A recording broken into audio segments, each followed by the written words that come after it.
the quiet suburban town of Frederick, Colorado, the Watts family appeared to be living the American dream. Chris Watts, a seemingly devoted husband and father, worked in the oil industry, while his wife, Shanann, was a dedicated mother of two beautiful daughters, Bella and Celeste. Shanann was also pregnant with their third child, a baby boy they had already named Nico. To outsiders, the Watts family seemed perfect. They lived in a lovely home, and Shanann frequently shared joyful family moments on social media, painting a picture of a happy, loving family. But behind this facade, dark secrets were brewing that would soon lead to one of the most shocking and tragic family annihilation cases in recent history. On August 13, 2018, Shanann, returning from a work trip, was reported missing along with her two daughters by a concerned friend after Shanann failed to show up for a scheduled doctor's appointment. Chris Watts initially played the part of the worried husband. In an emotional TV interview, he pleaded for the safe return of his family, claiming he had no idea where they could be. His calm demeanor and apparent lack of concern raised suspicions among investigators and the public. As police and FBI agents launched a massive search for Shanann, Bella, and Celeste, Chris's story began to unravel. The investigation quickly shifted from a missing persons case to a homicide inquiry when Chris failed a polygraph test. Under pressure, Chris confessed to killing his wife, but his version of events shocked everyone. He claimed that Shanann had killed their daughters in a fit of rage after he told her he wanted a divorce. In turn, he said he strangled her in anger and desperation. This story, however, did not hold up under scrutiny. As the investigation progressed, it was revealed that Chris had been having an affair with a co-worker, Nicole Kessinger, and wanted to start a new life with her, free from the responsibilities of fatherhood and marriage. His confession came after investigators presented him with evidence that contradicted his initial claims. Chris admitted to murdering his pregnant wife in their home and then smothering his two young daughters. He placed their bodies in his truck and drove to an oil site where he worked. There, he buried Shanann in a shallow grave and dumped the bodies of Bella and Celeste into oil tanks. The sheer brutality of the murders shocked the nation. Bella, the eldest daughter, had fought for her life, pleading with her father before he ended her short life. Celeste, too young to comprehend what was happening, met a similar fate. These chilling details emerged during Chris's court proceedings, leaving the public heartbroken and horrified. On November 19, 2018, Chris Watts was sentenced to 5 life terms without the possibility of parole. He pleaded guilty to the murders of his wife, 2 daughters, and unborn son to avoid the death penalty. The court proceedings revealed the depth of Chris's cold-hearted deception. Shanann had trusted him, even posting loving messages about him on social media just days before her death, unaware that he had already planned to end her life and the lives of their children. The motive behind the Watts family murders was chillingly simple. Chris wanted to be free from his responsibilities as a husband and father to start a new life with another woman. The case drew widespread media attention, not just because of the brutal nature of the crime, but also due to the way it played out in the public eye. Shanann's frequent social media posts, portraying a perfect family life, contrasted tragically with the reality of Chris's dark double life. In the wake of the murders, questions lingered. How could a man who appeared so loving, so normal, commit such heinous acts? What led Chris Watts to not only kill his wife, but also his innocent children, who trusted and loved him unconditionally? Psychologists and criminologists have speculated about Chris's personality, suggesting that he may have been a narcissist, incapable of feeling empathy or guilt. He was a man who wanted to escape the pressures of family life without facing the consequences. The Watts family murders serve as a haunting reminder of the darkness that can exist behind closed doors. It's a story of betrayal, manipulation, and cold-blooded murder that left an entire community in shock and a nation grieving for the innocent lives lost. In the aftermath, Shanann's family has worked to keep her memory alive. They have spoken out about the importance of recognizing signs of abuse and manipulation, even when they are hidden behind the appearance of a perfect family life. Shanann, Bella, Celeste, and Nico's lives were tragically cut short by someone they trusted most. But their story has become a rallying cry for victims of domestic violence and those living in fear behind a mask of normalcy. As we remember the Watts family, let us reflect on the importance of love, trust, and communication in our relationships.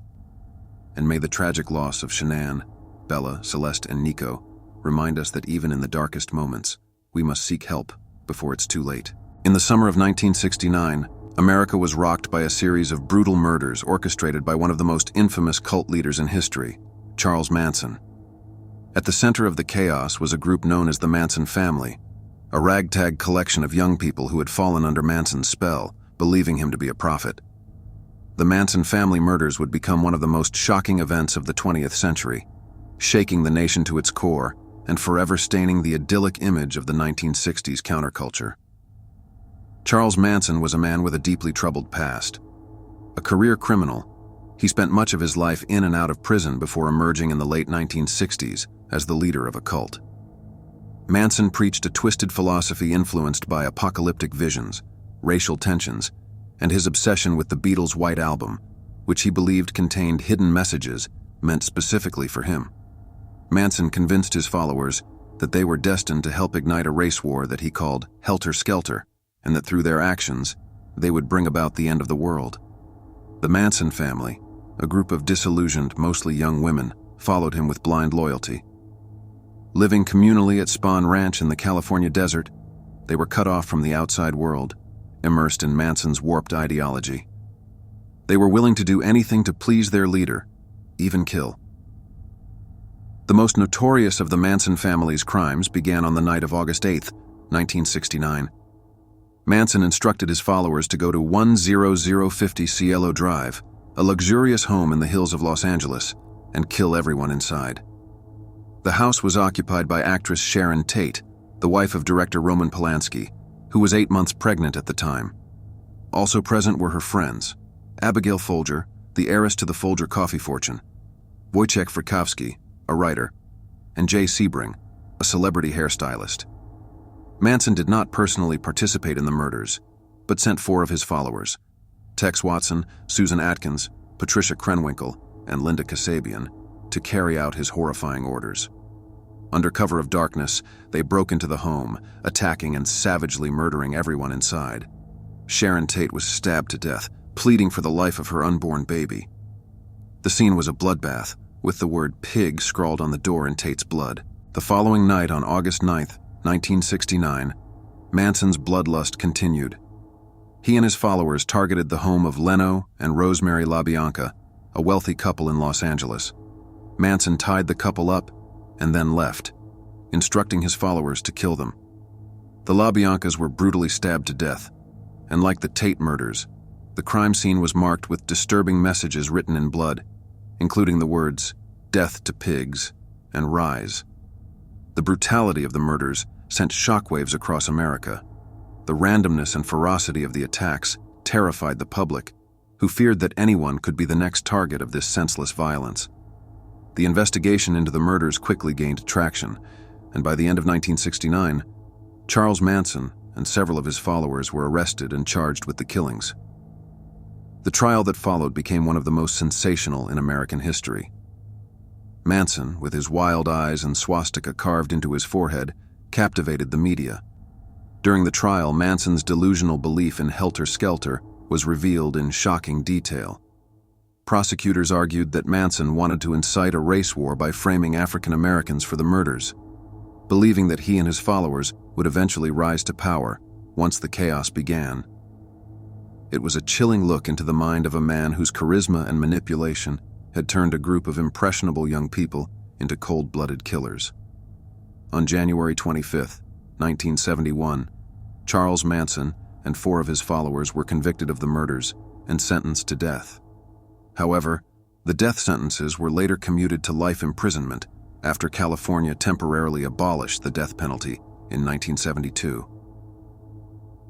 Manson spent the rest of his life in prison, where he continued to have a bizarre and twisted influence on people from behind bars until his death in 2017. The legacy of the Manson family murders endures to this day. The case is remembered not just for its shocking violence, but for the way it exposed the dark side of the counterculture movement.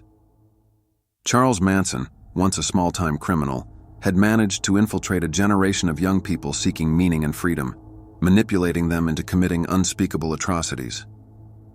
The murders of Sharon Tate, her unborn child, and the other victims remain a grim reminder of the dangers of blind devotion and the catastrophic consequences of following a charismatic yet delusional leader. On the night of April 11th, 1981, a brutal crime occurred in a small rural town in Northern California that would go on to become one of the most perplexing and infamous unsolved murder cases in the state's history: the Keddie Cabin Murders. The events that unfolded in Cabin 28 of the Keddie Resort were so horrific that they still haunt investigators, the local community, and true crime enthusiasts today. Despite decades of investigations, the case remains unsolved, leaving behind only questions, mystery, and fear. Keddie, California, was a quiet, rustic town nestled in the Sierra Nevada mountains. The Keddie Resort, a once popular vacation spot, had fallen on hard times, and by the 1980s, it was home to a few permanent residents seeking affordable housing. One such resident was 36-year-old Glenna Sue Sharp, a single mother raising her 5 children. Sue and her kids lived in Cabin 28, a modest but cozy home where they had settled after moving from Connecticut to start anew. Sue had recently separated from her husband and was working hard to provide for her children, despite the challenges of being a single parent. On the night of the murders, Sue's children, her teenage daughter Sheila, sons Johnny, Rick, and Greg, and her youngest daughter Tina, were either at home or with friends. Sheila, the eldest daughter, was staying the night with a friend next door, sparing her from the carnage that would soon unfold. Inside Cabin 28, Sue Sharp was at home with her son Johnny, his friend Dana Wingate, and her 2 youngest sons, Rick and Greg. Tina, who had been out earlier that evening, had returned home by the time the horrifying events began. What happened that night inside Cabin 28 remains unclear, but the scene that would be discovered the next morning was one of unimaginable horror. On April 12, 1981, Sheila Sharp returned home early in the morning, unaware of the nightmare she was about to walk into. When she opened the door to Cabin 28, she was met with a scene of unspeakable violence. Her mother, Sue, her brother Johnny, and Johnny's friend Dana had all been brutally murdered. Their bodies were found in the living room, bound with electrical wire and medical tape, and viciously bludgeoned and stabbed to death. Blood was splattered throughout the cabin, suggesting a violent struggle had taken place. To make matters even more disturbing, Sheila's younger sister, 12-year-old Tina, was missing from the home. In a chilling twist, Sue's 2 younger sons, Rick and Greg, along with their friend Justin, were found unharmed in a bedroom, seemingly unaware of the murders that had taken place just feet away from them. How the boys managed to sleep through the violent attacks remains one of the many mysteries surrounding the case. The investigation into the Keddie Cabin Murders was extensive, but ultimately flawed. Investigators initially struggled to make sense of the crime scene. There was no clear motive, and the brutality of the murders seemed to point to personal animosity. But who would want to harm the Sharps, and why? Evidence, including a bloody knife and hammer, was collected, but leads were sparse.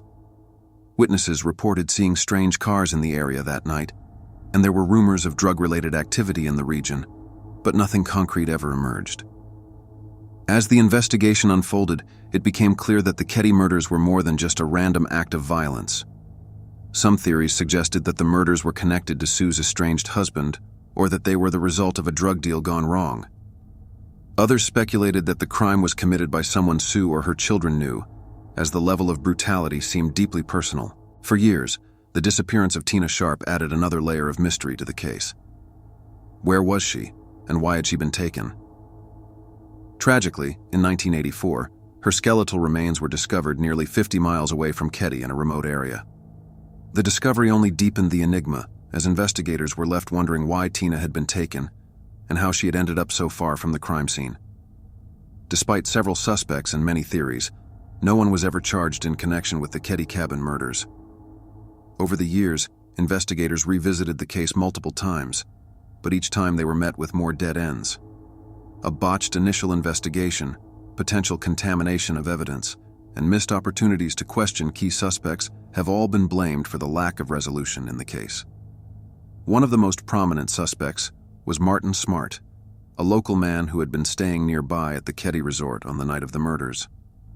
Smart had reportedly expressed hostility towards Sue in the past, and some believed that he may have had a personal grudge against her. His friend, Bo Bubede, also came under suspicion, but both men denied any involvement.